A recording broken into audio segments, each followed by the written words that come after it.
आज है 11 दिसंबर 2024 दिन बुधवार। वेलकम बैक टू डेली खबरी यूपी। चलिए देखते हैं उत्तर प्रदेश की 25 फटाफट बड़ी खबरों को। मुख्यमंत्री योगी बोले किसान किसी के सामने हाथ ना फैलाएं, यही सरकार का लक्ष्य। मुख्यमंत्री योगी आदित्यनाथ ने कहा कि केंद्र और राज्य सरकार का उद्देश्य है कि अन्नदाता किसानों को किसी के सामने हाथ ना फैलाना पड़े। इसी लक्ष्य के तहत देश में 12 करोड़ और यूपी में 2.62 करोड़ किसानों को पीएम किसान सम्मान निधि का लाभ दिया जा रहा है। किसानों को कर्ज के बोझ से मुक्त करने के लिए वर्ष 2017 में यूपी में सरकार आते ही 86 लाख किसानों का 6,000 रुपए करोड़ तक का ऋण माफ किया गया। पूर्वांचल के छात्रों के लिए खुशखबरी, यूपी कॉलेज को यूजीसी से पीएचडी की मान्यता मिल गई। इसी सत्र से नियमित तौर पर शोध और अनुसंधान होंगे। इस स्वायत्त शासी संस्थान में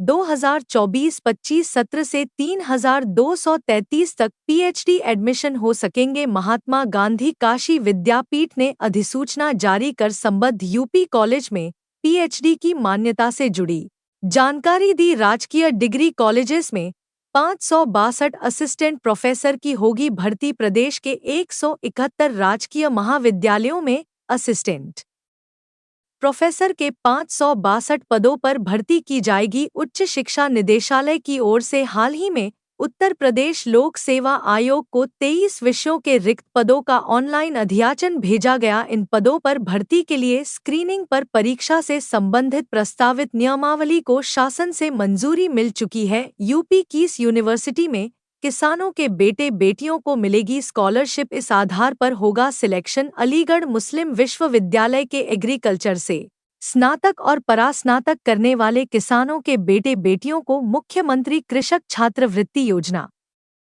का लाभ मिलेगा। शासन स्तर से पहली बार मंडी परिषद की संचालित योजनाओं में एएमयू का चयन किया गया है। छात्र छात्राओं का चयन मेरिट के आधार पर किया जाएगा। बदायूं में जमा मस्जिद बनाम नीलकंठ महादेव मंदिर मामले में सुनवाई टली। अब 17 दिसंबर को होगी बहस। बदायूं की जामा मस्जिद बनाम नीलकंठ महादेव मंदिर मामले में मंगलवार को सुनवाई नहीं हो सकी। जिला बार के अधिवक्ता के निधन के चलते अधिवक्ता न्यायिक कार्य से विरत रहे। इसी के चलते सुनवाई टल गई। अब इस मामले की सुनवाई 17 दिसंबर को होगी। यूपी के जिले में जमीन खरीदना 25% तक महंगा होगा। रायबरेली जनपद में संपत्ति खरीदना 25% महंगा हो जाएगा। जिला प्रशासन सर्कल रेट बढ़ाने की तैयारी में है। इसके लागू होने से लोगों को संपत्ति खरीदने के लिए अधिक पैसा चुकाना होगा। इसे 1 जनवरी से लागू करने की योजना है। रायबरेली जिले को एससीआर में शामिल किया गया है। सीएम योगी बोले काल चक्र इंतजार नहीं करता, समय के साथ चलने को हो तैयार। महाराणा प्रताप शिक्षा परिषद के 92वें संस्थापक सप्ताह समारोह में सीएम योगी आदित्यनाथ ने विभिन्न प्रतियोगिताओं में हिस्सा लेने वाले और स्थान प्राप्त करने वाले विद्यार्थियों को प्रोत्साहित किया। उन्होंने कहा कि समय की धारा के अनुरूप हमें अपने आप को तैयार करना होगा। कालचक्र किसी का इंतजार नहीं करता, उसका प्रवाह निरंतर चलता है और यदि हम उसके साथ अपने आप को लेकर नहीं चलेंगे तो हम पिछड़ जाएंगे। योगी का नए साल से पहले हजारों कर्मचारियों को बड़ी सौगात। महंगाई भत्ते में बढ़ोतरी। यूपी की योगी सरकार ने प्रदेश के हजारों कर्मचारियों को बड़ी सौगात दी है। इन कर्मचारियों का नए साल से पहले महंगाई भत्ते में बढ़ोतरी का तोहफा दिया गया। प्रदेश परिवहन निगम के नियमित कर्मचारियों का महंगाई भत्ता % बढ़ा दिया गया। अभी तक उनको 38% महंगाई भत्ता मिलता था, अब उन्हें 46% महंगाई भत्ता मिलेगा। बिना चीरा लगाए हो सकेगी दिल की सर्जरी, मामूली छेद से ही संभव होगा पूरा ऑपरेशन। राजधानी लखनऊ स्थित किंग जॉर्ज चिकित्सा विश्वविद्यालय के सीवीटीएस विभाग में अगले साल से बिना चीरा लगा मामूली क्षेत्र से ही दिल की सर्जरी संभव हो पाएगी। इसके लिए 1.5 करोड़ रुपए की लागत से minimal evasive cardiac surgery system लगाया जाएगा। नक मूल्यांकन निरीक्षा नहीं, अब ऑनलाइन होगी जांच। सबसे अधिक अंक पाने वाले संस्थानों को दिया जाएगा खास दर्जा। महाविद्यालयों और विश्वविद्यालय की मूल्यांकन प्रणाली अब नई शिक्षा नीति के अनुसार ही होगी। मूल्यांकन में सबसे अधिक अंक पाने वाले संस्थानों को सेंटर ऑफ एक्सीलेंस का दर्जा दिया जाएगा। जनवरी 2025 से राष्ट्रीय मूल्यांकन एवं प्रत्यायन परिषद मूल्यांकन की पूरी प्रक्रिया में बड़ा बदलाव करेगा और इसका नोटिफिकेशन भी जारी हो चुका है। काशी विद्यापीठ में चयन सूची जारी 15 तक कर सकते हैं आवेदन। महात्मा गांधी काशी विद्यापीठ में 2024-25 में प्रवेश के लिए BA LLB BCom MSW सहित 13 पाठ्यक्रमों में नियमित और पेड सीट के लिए चयन सूची जारी की गई। विश्वविद्यालय के विभागों में 12 दिसंबर को काउंसलिंग की प्रक्रिया करवाई जाएगी। इच्छुक अभ्यर्थियों को विश्वविद्यालय प्रशासन की ओर से एक और मौका दिया गया है। उप मुख्यमंत्री बोले, महाकुंभ के लिए स्वास्थ्य विभाग तैयार, अफसरों को किया निर्देशित। यूपी के उप मुख्यमंत्री ब्रजेश पाठक ने कहा कि महाकुंभ 20,225 में उच्च स्तरीय स्वास्थ्य सेवाएं उपलब्ध कराना हमारी संयुक्त जिम्मेदारी है। महाकुंभ में इस बार लगभग 45 करोड़ लोगों के आने की संभावना है। हमें अपनी तैयारी दुरुस्त रखनी है, किसी भी अप्रिय स्थिति से निपटने के लिए तैयार रहना है। उन्होंने मंगलवार को एनेक्सी सभागार में स्वास्थ्य विभाग के आला अधिकारी और प्रयागराज के स्वास्थ्य अफसरों को वर्चुअल बैठक में निर्देशित किया। 132 साल में पहली बार नागरी प्रचार सभा ने विद्यार्थियों के लिए खोले दरवाजे, देश भर के छात्र करेंगे इंटर। नागरी प्रचारिणी सभा ने 132 साल के इतिहास में पहली बार छात्र छात्राओं के लिए अपने दरवाजे खोल दिए। देश भर के विश्वविद्यालयों के छात्र छात्राएं अब सभा में इंटर्न कर सकेंगे। पहले बैच की शुरुआत हो चुकी है और इसमें 10 विद्यार्थियों ने सभा का कैटलॉग तैयार करना शुरू कर दिया। इसके साथ ही वह सभा की अनमोल विरासत से भी रूबरू हो रहे हैं।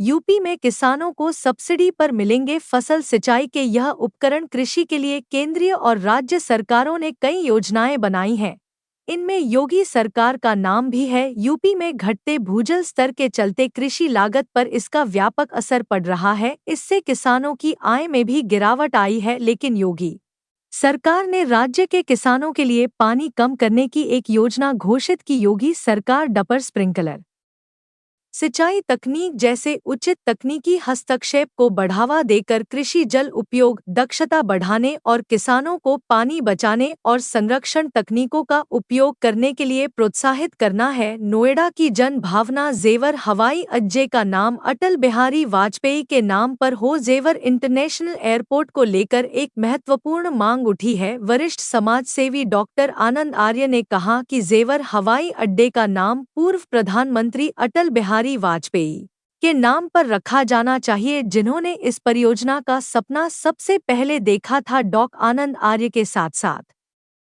गौतम बुद्ध नगर के 3 बार सांसद रहे और पूर्व केंद्रीय मंत्री अशोक प्रधान ने भी यह मांग उठाई है। 24 घंटे में बढ़ेगी सर्दी, पारा गिरेगा। बारिश के बाद अब शीत लहर का अलर्ट। पहाड़ों पर हो रही बर्फबारी से मैदान में ठंड का प्रकोप बढ़ता जा रहा है। बर्फीली हवाओं के चलते ठिठुरन बढ़ने लगी। मौसम विशेषज्ञों के अनुसार अगले 24 घंटे में सर्दी का सितम और बढ़ेगा। वहीं अगले 2 दिन में प्रदेश के कई जिलों में पारा 2 से 4 डिग्री तक लुढ़क का अनुमान है। पुष्पा 2 ने भारत में पार किया 600 करोड़ का आंकड़ा। अल्लू अर्जुन की फिल्म पुष्पा 2 द रूल महज 6 दिन में RS 600 करोड़ क्लब में शामिल हो गई। फिल्म ने स्त्री 2 का रिकॉर्ड तोड़ दिया। इसी साल पर्दे पर आई श्रद्धा कपूर की फिल्म ने 6 दिन में RS 5,979 करोड़ कमाए थे। स्त्री 2 को पछाड़कर पुष्पा 2 अब भारत की सबसे ज्यादा कमाने वाली फिल्मों की लिस्ट में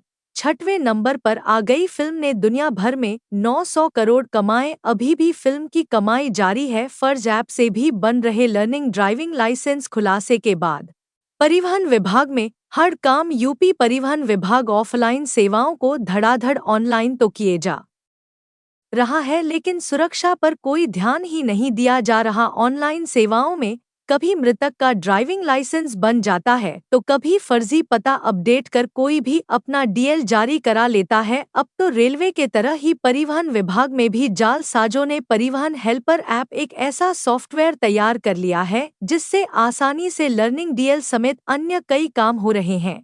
यूपी में 2 जिलों के 68 गांव से गुजरेगा नया एक्सप्रेसवे, पश्चिम यूपी तक होगी शानदार कनेक्टिविटी। नोएडा अंतर्राष्ट्रीय एयरपोर्ट को महत्वपूर्ण सड़कों से जोड़ने का काम तेजी से चल रहा है। एयरपोर्ट तक पहुंचने के लिए फ्लाई ओवर चौड़ीकरण और नई सड़कों का निर्माण करने पर जोर दिया जा रहा है। उत्तर प्रदेश के नोएडा अंतर्राष्ट्रीय एयरपोर्ट को प्रमुख सड़कों से बेहतर कनेक्टिविटी देने के लिए लगातार प्रयास किए जा रहे हैं। जल्दी गंगा एक्सप्रेसवे को नोएडा एयरपोर्ट से जोड़ने वाली लिंक एक्सप्रेसवे की मरम्मत की जाएगी। जेवर में हवाई जहाज उतरने के बाद नमो भारत ट्रेन चलाने की तैयारी तेज। नमो भारत ट्रेन को गाजियाबाद से जेवर में बन रहे नोएडा इंटरनेशनल एयरपोर्ट तक चलाने की तैयारी तेज हो गई। इसके लिए प्रदेश सरकार ने डिटेल प्रोजेक्ट रिपोर्ट मंजूरी के लिए केंद्र सरकार को भेजी। स्थानीय स्तर पर गाजियाबाद से लेकर जेवर तक सभी औपचारिकताएं पूर्ण कर ली गई। सूत्रों ने बताया कि योजना की डीपीआर को जल्दी मंजूरी मिलने की उम्मीद है। यूपी के कॉलेजेस में नौकरियों का खुलेगा पिटारा, जल्द होगी असिस्टेंट प्रोफेसर्स की भर्ती। उत्तर प्रदेश के 171 राजकीय महाविद्यालयों में असिस्टेंट प्रोफेसर के 562 पदों पर भर्ती होगी। उच्च शिक्षा निदेशालय की ओर से हाल ही में उत्तर प्रदेश लोक सेवा आयोग को 23 विषयों के रिक्त पदों का ऑनलाइन अध्याचन भेजा गया है। पीएम मोदी 13 दिसंबर को करेंगे महाकुंभ से जुड़ी परियोजनाओं का शुभारंभ। पीएमओ और एसपीजी टीम ने डाला डेरा। प्रधानमंत्री नरेंद्र मोदी 13 दिसंबर को महाकुंभ से जुड़ी 7,000 करोड़ की परियोजनाओं का लोकार्पण करेंगे। साथ ही संगम तट पर जनसभा को संबोधित भी करेंगे। इसके लिए जोरशोर से तैयारियां चल रही हैं। पीएमओ और एसपीजी की टीम प्रयागराज पहुंच गई है। जेवर एयरपोर्ट ने शुरुआत से पहले ही बना दिया नया रिकॉर्ड। सबसे कम समय में हुआ तैयार। ग्रेटर नोएडा के पास जेवर में बन रहे नोएडा इंटरनेशनल एयरपोर्ट का नाम वैलिडेशन फ्लाइट के साथ ही सोमवार को भारतीय एविएशन इतिहास में सबसे कम समय में बनने का रिकॉर्ड भी दर्ज हो गया। प्रथम चरण के तहत जेवर में 1334 सेक्टर में बना एयरपोर्ट 3 वर्ष 2 महीने 11 दिन में तैयार किया गया है। अधिकारियों का दावा है कि देश में अब तक इतने कम समय में अंतर्राज्यीय एयरपोर्ट भी शुरू नहीं हो पाया है। हाथरस में कंटेनर और मैक्स की भीषण टक्कर, 7 की मौत। सीएम योगी ने जताया दुख, किया मुआवजे का ऐलान। उत्तर प्रदेश के हाथ जिले में बड़ा सड़क हादसा हुआ। हादसे में 7 लोगों की मौत हो गई जबकि कई लोग घायल हुए। घायलों को अस्पताल में भर्ती कराया गया। मौके पर पहुंची पुलिस ने शवों को कब्जे में लेकर जांच शुरू कर दी। हादसे का मुख्यमंत्री योगी आदित्यनाथ ने संज्ञान दिया है। मृतकों के परिजनों को 2 लाख और गंभीर घायलों को 50 से 500 हज की आर्थिक मदद देने की घोषणा की। कानपुर में गर्जा केडीए का बुलडोजर गिराए गए। 27 अवैध कब्जे, हरे पेड़ काटने पर लोगों ने किया हंगामा। केडीए के दस्ते ने गंगागंज, पनकी और शताब्दी नगर में भूखंड और सड़क पर बने अवैध कब्जे गिरा दिए। इस दौरान दस्ते ने 27 अवैध निर्माण गिराए और भूखंड की जगह में लगे पेड़ काटे। अपनी जगह बताकर कुछ लोगों ने विरोध किया और हरे पेड़ काटे जाने पर हंगामा भी किया। केडीए के अफसरों ने बताया कि वन विभाग की स्वीकृति है, वहीं चेतावनी दी कि एक बार कब्जा हटाने के बाद फिर से कब्जा करने वालों पर मुकदमा दर्ज कराया जाएगा। तो यह थी आज की 25 फटाफट बड़ी खबरें। अगर आपको न्यूज़ पसंद आई हो तो वीडियो को लाइक और शेयर जरूर करें। धन्यवाद।